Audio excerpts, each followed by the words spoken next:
बाज़ औक़ात ऐसा होता है कि वुज़ू करते हुए री खारिज होती है, हवा निकलती है, वुज़ू टूट जाता है। यानी अभी आधा वुज़ू आपने किया, चेहरा धो रहे हैं, हवा निकल गई, बाजू धो रहे हैं, हवा खारिज हो गई, पाँव पे पहुंचे हैं, हवा खारिज हो गई। तो अगर वुज़ू के दौरान हवा निकल जाए तो क्या नए सिरे से वुज़ू शुरू करना होगा या वहीं से आगे जारी रखना होगा? तो याद रखें कि जब हवा खारिज होती है तो जो पिछला वुज़ू होता है वो टूट जाता है, और इसका मतलब ये है कि नए सिरे से वुज़ू आपको करना होगा।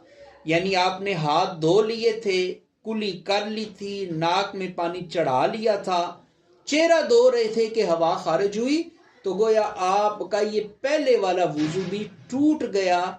शुरू से वुज़ू का आगाज करना होगा, इसलिए कि री ऐसी चीज है, हवा ऐसी चीज है कि जो निकलती है तो कामिल वुज़ू को तोड़ देती है।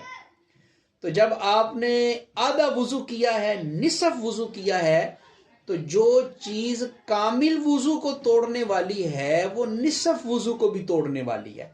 लिहाजा वुज़ू के दौरान अगर हवा निकले तो पहला वुज़ू खत्म हो जाएगा, शुरू से वुज़ू का आगाज करना होगा। वल्लाहु आलम बिस्सवाब।